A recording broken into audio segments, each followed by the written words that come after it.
A dispute over one person caused the U.S. to revoke all visas for South Sudanese citizens in the country and kept new visas from being issued. This is something that I hope everyone pays attention to, and not just because my family and I are from South Sudan, but because of what actually happened here. The U.S. government deported a man to South Sudan who was carrying South Sudanese paperwork. Turns out this man wasn't the same person in the documentation. He was actually from the Democratic Republic of Congo, which is why the South Sudanese government refused to accept this person, but that didn't stop U.S. Secretary of State Marco Rubio from retaliating by revoking the visas for all South Sudanese citizens here in this country. What that meant was that even the South Sudanese people who are here legally with visas could have all that taken away and be forced out of the country. Now, Rubio said that he would revisit the issue once he heard that South Sudan was going to accept this person. But think about that for a second. South Sudan just agreed to take in this person who is not from South Sudan just to make sure that they mend relationships with the U.S. We have a huge South Sudanese population here in Nashville. But I was watching March Madness and I saw Maluach playing for Duke. He's a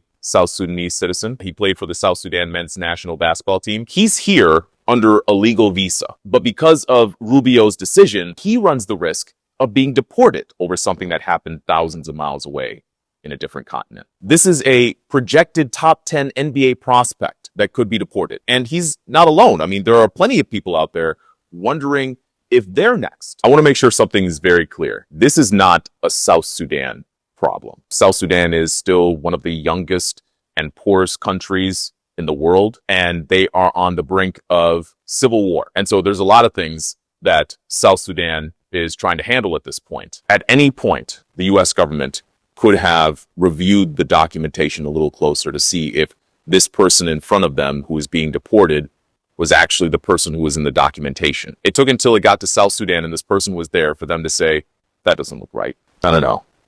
It hit me hard.